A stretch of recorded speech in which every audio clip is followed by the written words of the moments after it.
Kirata rupa nyuwun pangapunten awit kula boten ndungkap apa wani wangun lumawan tanding kalian paduka kulun sungkem kula mugi kunjuk ya Janaka wis tak tampa pangestulun tampan ana lan ora dadi apa kita ora nyumupi kelawan jeneng ulun inggih ulun sampun kula nampi panjenengane paduka kulun iki Bathara Guru sing ngenggo bocah Bambang iki mau. Iya Kakang Semar, ulun kepengin nodi mungguh olah keridaning momongan kita ciptawane ing reh kanoragan Kakang.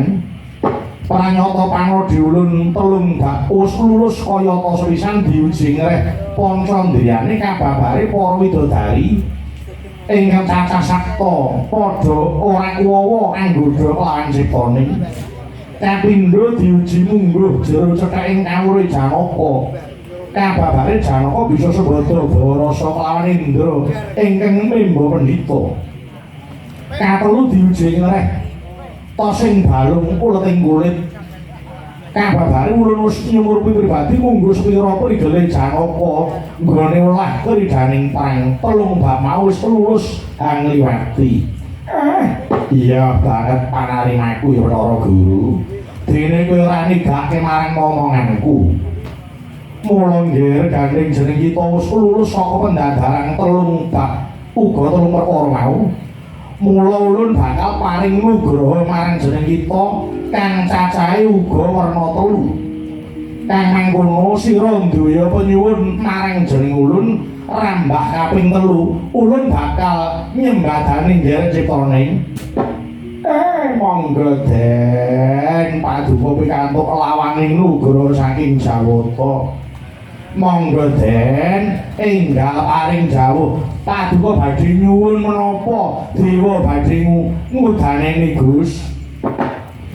Duh ulun jimat pepundhen sesembahan kula sanget ngaturaken gringing panuwun inggal badhe paring paduka kanugrahan dhateng kula. Ingkang menika ambek bilih dipun keparengaken kula kepengin sanget anggadhahi pusaka ingkang sakelangkung ampuh. Oh iya, wigatos benjang sageta kangge ngayomi dhateng gesang kula tuwin para kadang kula. Ingkang kababaripun kenging kangge sarana nyirnaken angkaraning bawana ulun. Ya ulun bakal nglilani panyuwun kita nggih Janaka. Mara diage sirepen catur hindriyamu sajuga kang Sridikara tumuli ngemakna Permana Jati. Ulun bakal maringi pusaka kang arupa Warastra Dibya ingkang bedhare alangun wulan tumanggal jenenge Kyai Pasopati.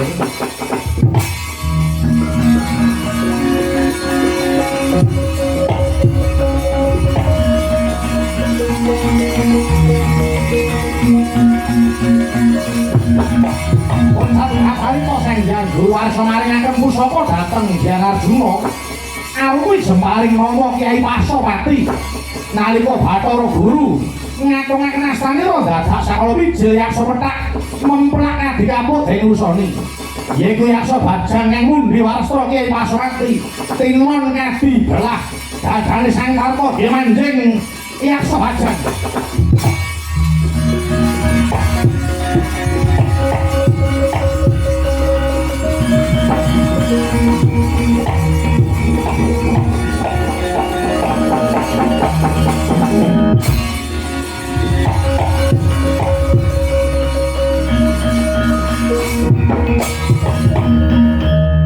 Ulun sanget ing panuwun kula dene sampun kelampahan kula nampi peparing pusaka nama Kyai Pasopati. Ya kula Janaka ya mung anggonmu namake Pasopati mau ora nganggo gendhewa nanging kanthi panrenging pangestimu ya nggih kula ninggih ngesaken dawuh. Sepisan kita wis nyuwun banjur nyuwun apa meneh? Nggah digalih melih Den. Mumpung iki diwenangke nyuwun pun nang nyuwun sing akeh-akeh. Nadyan to mung entuk 3 ning nang pilih sing baku. Sebutkan 3 permintaan nggih ya. Pun nyuwun napa Den? Napa nyuwun Honda napa wis rasa cerewet gitu.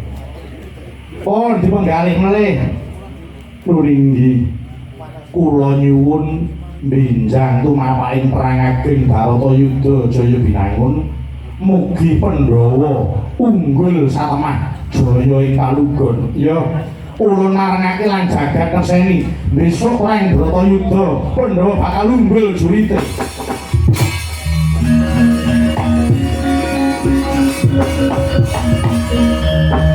Mung nyari kurang sepisan kula nyuwun apa meneh Den dipun menggalih ingkang wening nggih Den. Ampun ngantos wonten babak sing cewek Bathara Guru namung kantos pisan oleh ajeng nglilani penyuwun dika. Nggih Gus pun digalih diungkal-ungke dieling-eling napa sing dereng nggih. Aja ngantek kleru.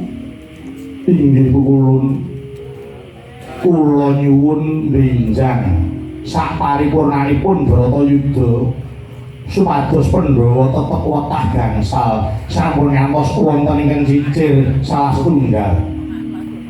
Wis kula sampun wis ora ana liyane meneh. Diweningke melih nggih Den. Mumpung durung ditutup lawange kanugrahan sampun ulun. Oh iya, yen wis ora meneh ya kulit Janaka ulun ngudaneni apa kang dadi panyuwun kita besok sak paripurnaning Bratayuda pun bola tetep utuh 5 Janaka. Pripun?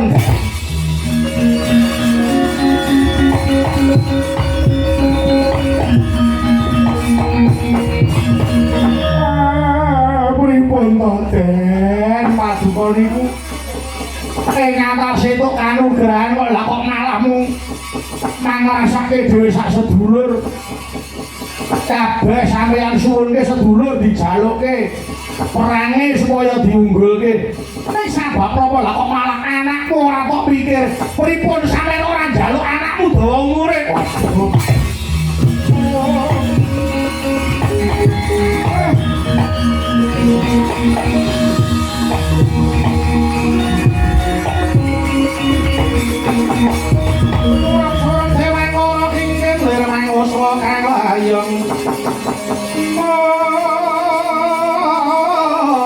Ilang memangisi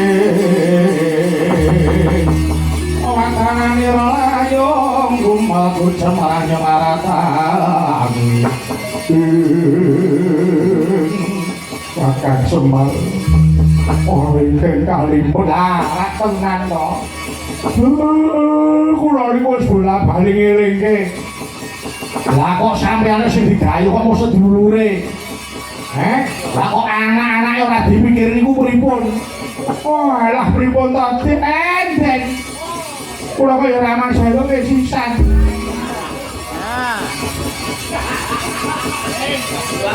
Ngono-ngono kok makimu jamak. Pripun sampeyan niku? Lah kok ora mikir? Terus temuin Bratayuda jurang anakmu sing calone do madhep dadi Senopati niku. Terus pripun? Kakang Semar. Aku nganti kalih piyan. Lah kok kelalen? Iya Kakang Semar. Bathara Guru. Kowe karo aku ora walis to? Iya. Aku apamu? Kakang Wah, kowe ra adikku to. Mbok aku jaluk kesempatan siji meneh. Gendaraku nyuwun. Wis tak tutup. Bukan separuh ya Pak Koko. Mau nyusulke kok. Iki mau ngusulke. Wis ora bisa Kakang. Kakang Ismaya wis ora ana Kakang.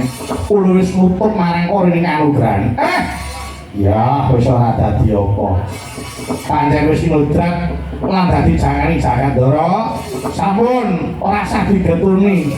Lelakon adile dilakoni penandang adile kudu disandang.